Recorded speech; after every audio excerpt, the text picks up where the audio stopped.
Our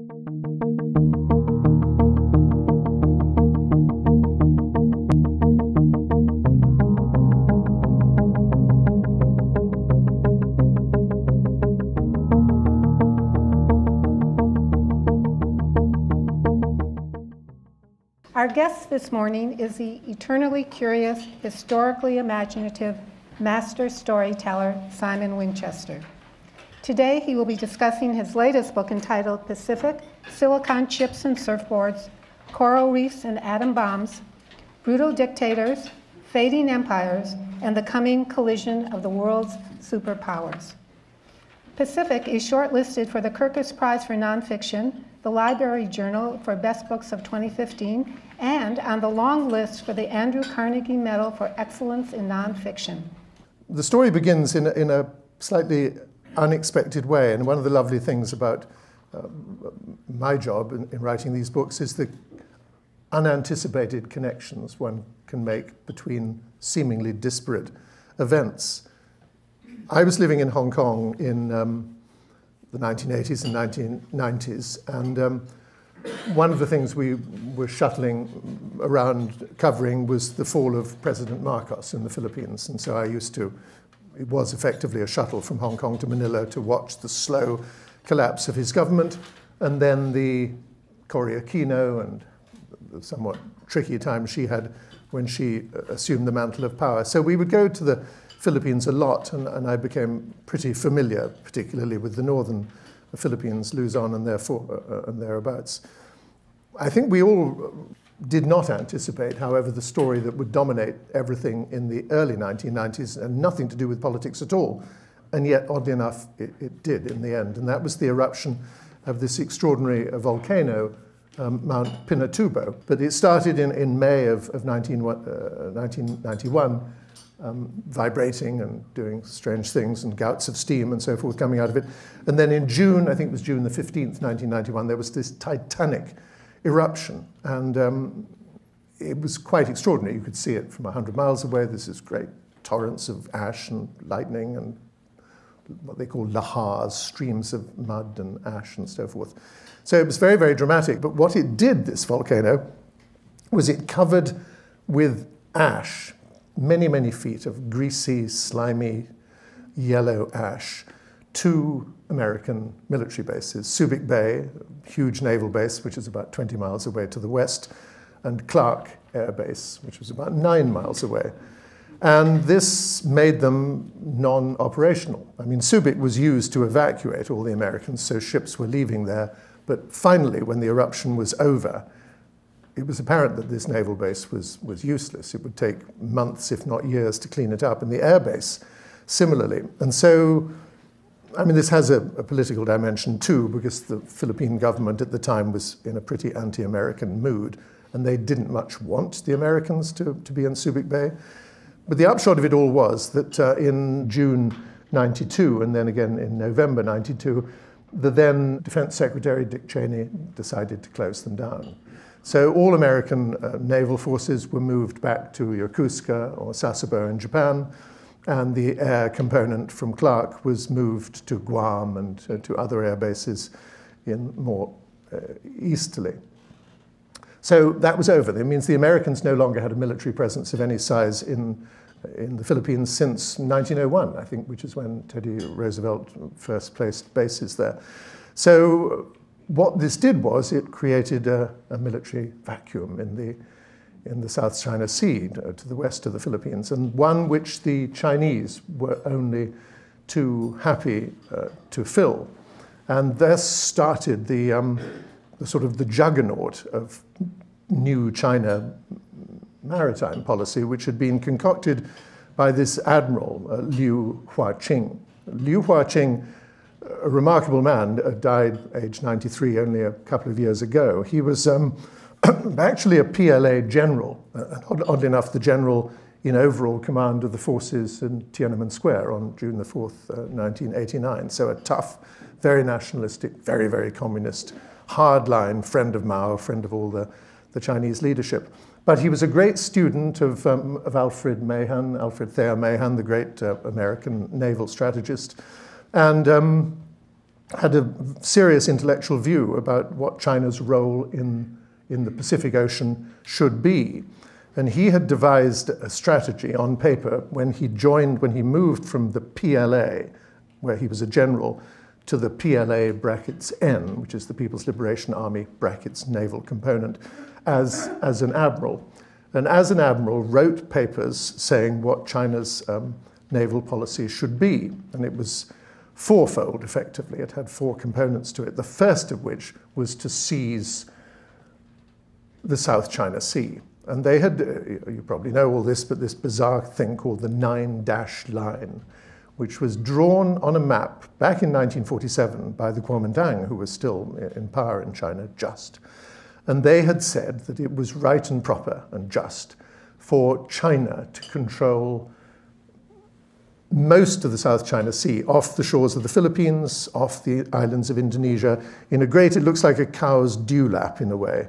And they did it, actually made 11 dashes to indicate where everything inside those 11 dashes should belong to China. The upper 2 dashes go up towards Hainan Island, and they figured they had that anyway, so they erased 2 of the dashes.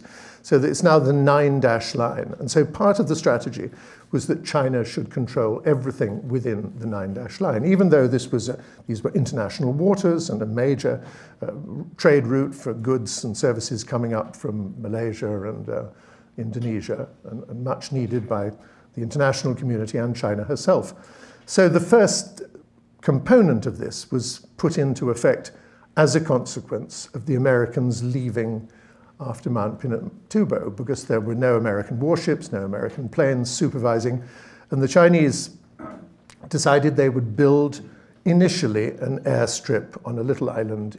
There are 2 groups of barely visible islands, the Paracels and the Spratlys. The Paracels up north, the Spratlys down south. And indeed, I remember everyone wanted to know what the Chinese were up to. But what the Chinese were up to was a very stealthy and a very cunning, and I know cunning is a sort of pejorative word, but stealth, I think, is a better way of putting it, slowly gaining control by putting a lighthouse here, a little radar dome there, a little dock here, a little airstrip there. And everything taken individually was not worth responding to. It was worth noting, but not responding to.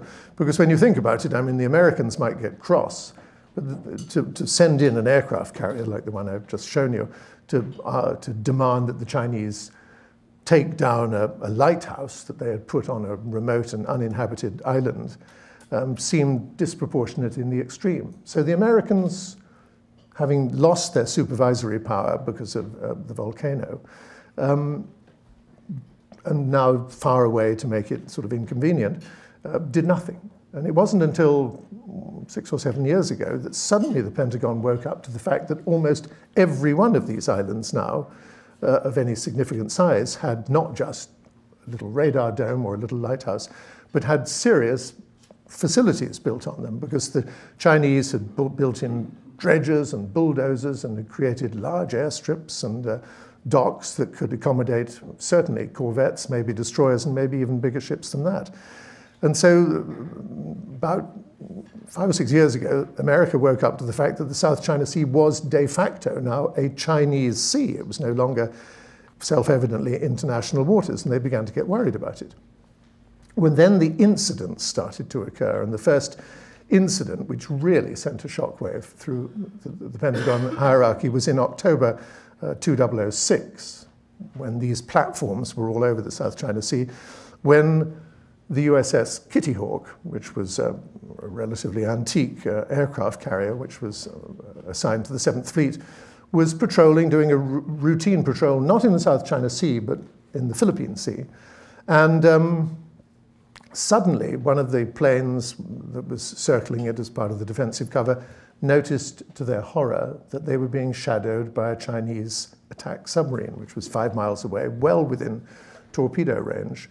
And they said, the people at the Pentagon later said, this was as much of a shock to them as the launch of the Sputnik back in the 1950s. How on earth could the Chinese, who had a relatively benign maritime policy, which was mainly designed for coastal defense, it seemed that they now had the makings of a blue water navy. They were out in the Pacific, the real Pacific, and were theoretically menacing and unknown to the Americans, an American carrier strike group. I mean, they could have fired two torpedoes into the Kitty Hawk and killed 5,000 sailors. I mean, this was a major problem.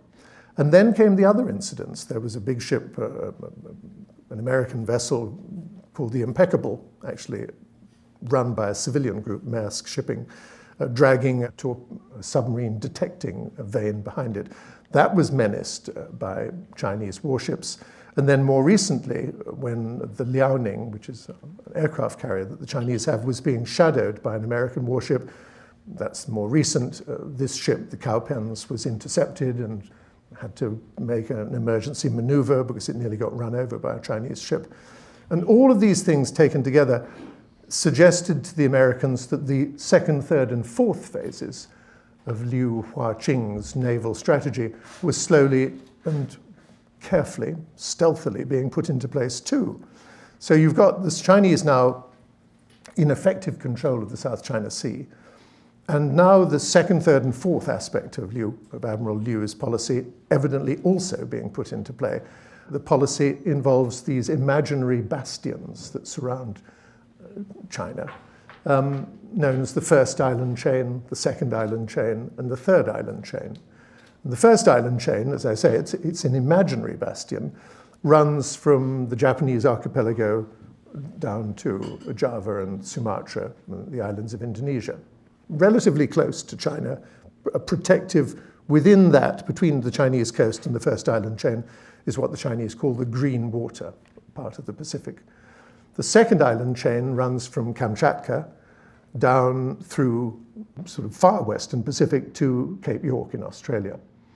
And the third island chain, which is a strange curving line, runs from the Aleutian Islands down to Midway and Wake and to Hawaii, down to New Zealand.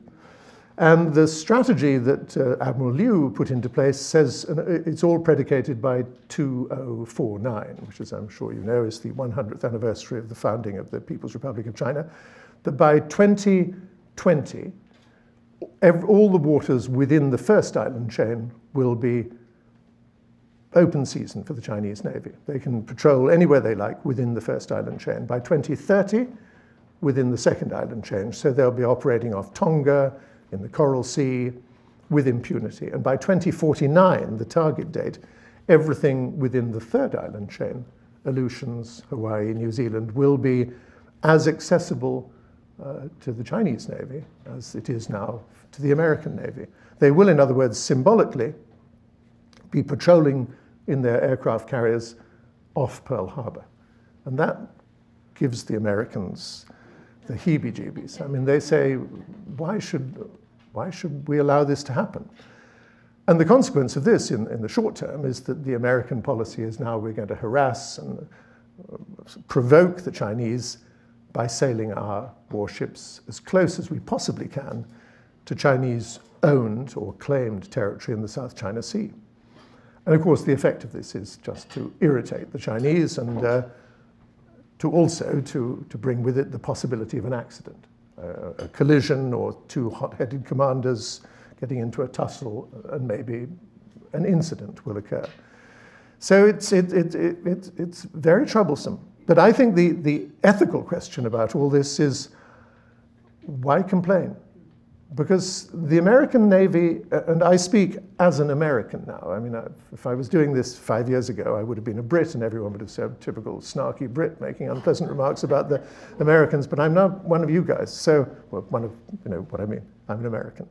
So I feel I'm in a better position to criticize. And I think, yes, the Americans say, we have regarded the Pacific Ocean essentially as an American lake ever since the end of the Second World War. We have vast amounts of territory, either held in trust or supervised by the Americans, or we have some kind of an arrangement.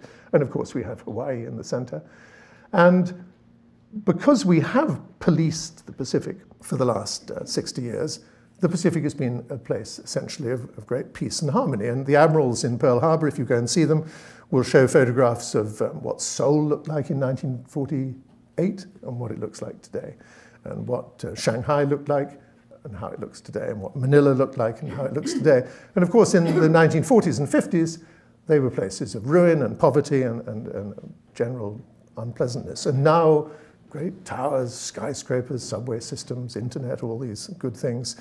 That, they say, the admirals say, is because the Americans have policed, behind a wall of American steel, have policed the trade routes and kept everything safe and secure. And if we stop doing that, then the prosperity that the Pacific has known may begin to evaporate. The Chinese say, we're big, we're powerful, we have one aircraft carrier, we've got 3 more on order being built in the shipyards in Manchuria.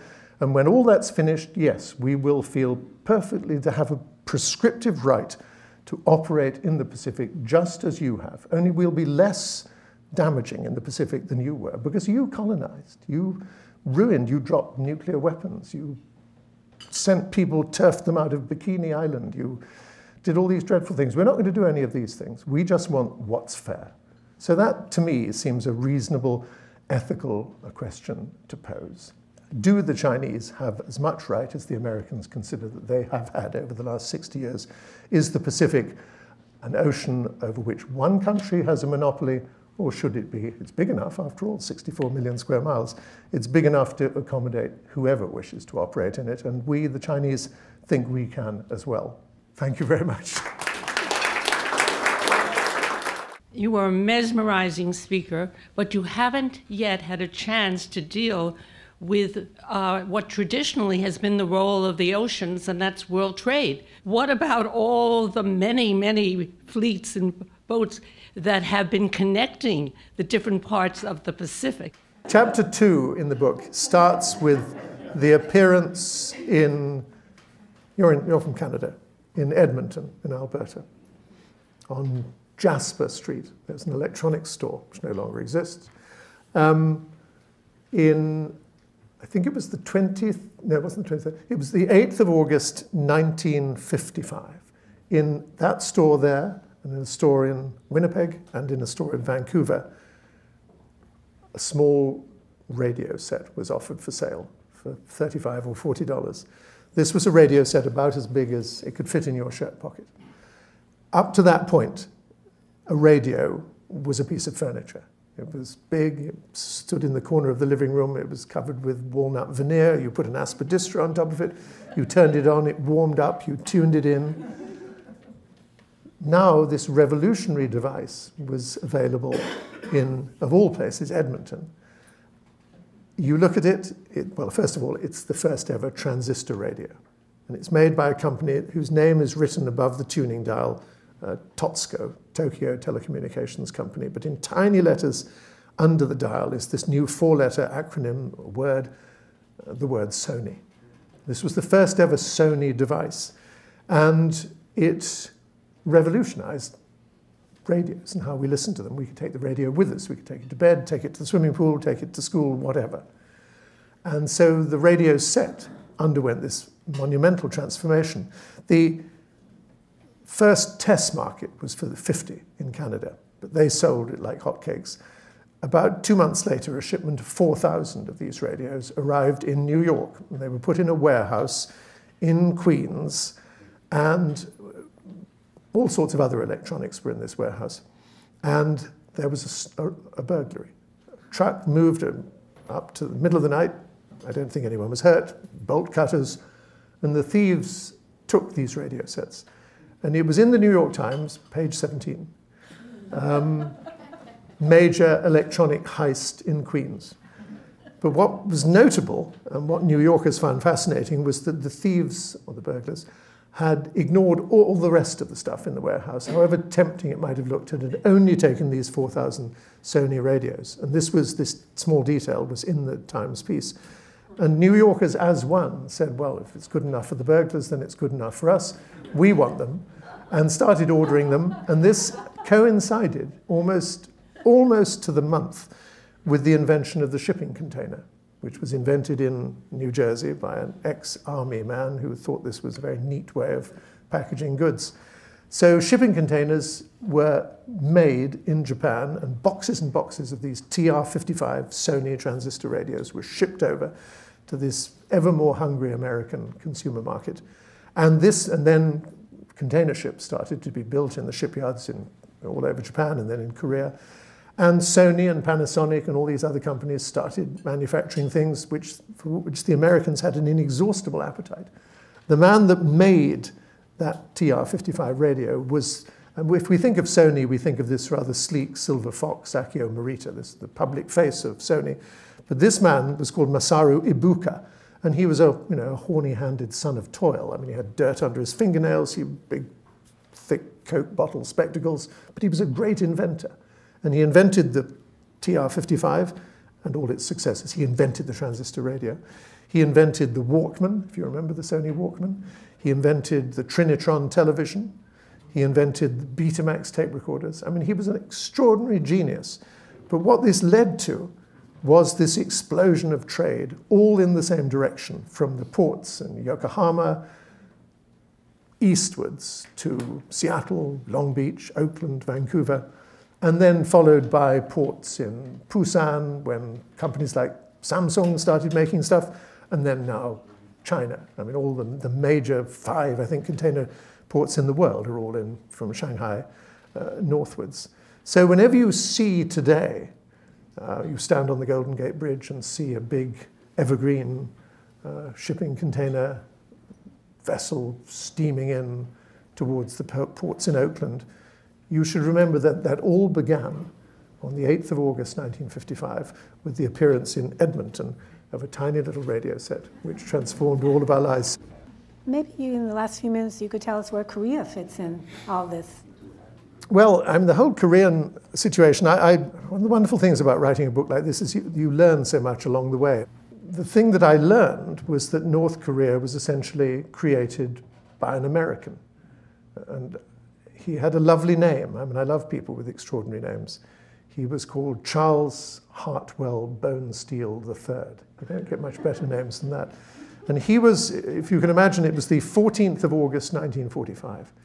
Charles Hartwell Bonesteel III was a colonel, a young colonel, sitting in the outer office of George Marshall, the Army Chief of Staff, at the Pentagon, with someone whose name you will be more familiar with, and that's Dean Rusk, who was also a young colonel. They were both on his staff, and they were listening over the shortwave radio to the Emperor of Japan, it's the 15th of August over in Japan, addressing the nation and surrendering and making that incredible piece of understatement, you know, the progress of the war has not necessarily gone to our advantage, I'll say. And so we're laying down our arms and surrendering. And Bonesteel and Rusk said to each other, well, that's great, that's that problem over. Now the problem is the Soviet Union, because they, as you may remember, very cynically joined the war just a few days beforehand, and they were now racing southwards through all the hitherto Japanese-owned places, like Sakhalin Island and Manchuria and Korea, and taking the surrender of the Japanese, and at the same time saying, these are ours. And the view in Washington was that Japan, particularly, could be turned into a Soviet-run satrapy, that we would have the Soviet Union of Japan, and this we didn't want to have happen. So the Russians, the Soviets, had to be stopped. But where to stop them? Well, as it happened, Bonesteel had on his desk a 1944 issue of the National Geographic, which was devoted to the North Pacific. And they have these little insert maps that you may remember, and he spread it out on the table, and he said to Rusk, and this is all in Rusk's memoirs, isn't it droll and interesting that San Francisco and Seoul are on almost exactly the same line of latitude, 37 degrees 40 north?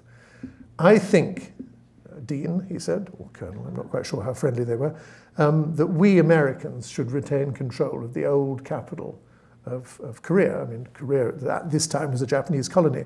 So once it's liberated, I think we should have control. So why don't we ask the Russians to stop just a little north of this line connecting Seoul and San Francisco? How about the 38th parallel? And Rusk said, that sounds a pretty good scheme. And they took the map into George Marshall, and he said, yeah, 38th parallel sounds pretty neat to me. Let's tell state, and they'll tell Moscow. Moscow, extraordinarily, the next day, the 16th of August, said, yes, you know, quite honestly, we're pretty exhausted. It's hot in Manchuria. There's lots of mosquitoes. The tanks keep getting bogged down in the mud. we'll stop where you suggest, the 38th parallel. So we'll take control of everything north, you can have control of everything south.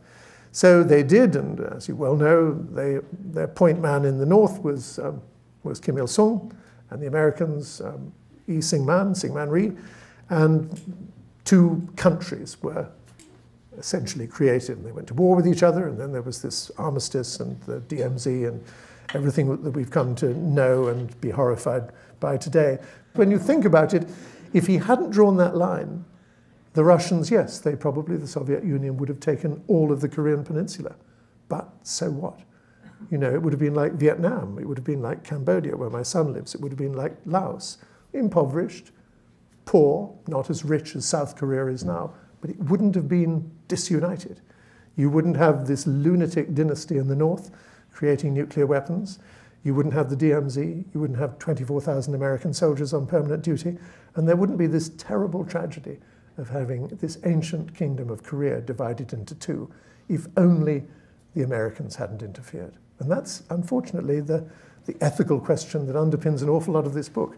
We Westerners have interfered too much in the life of the Pacific Ocean, and wherever we interfere, and that includes us, the British, good God, we interfered far too much, and it does bad things. We should leave people alone. Well, thank you for not leaving us alone. Thank you, Joan. Thank you very much.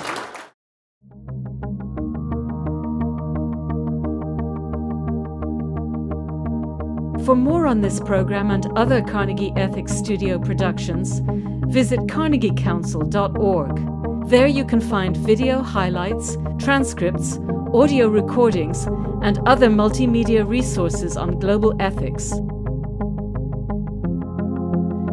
This program is made possible by the Carnegie Ethics Studio and viewers like you.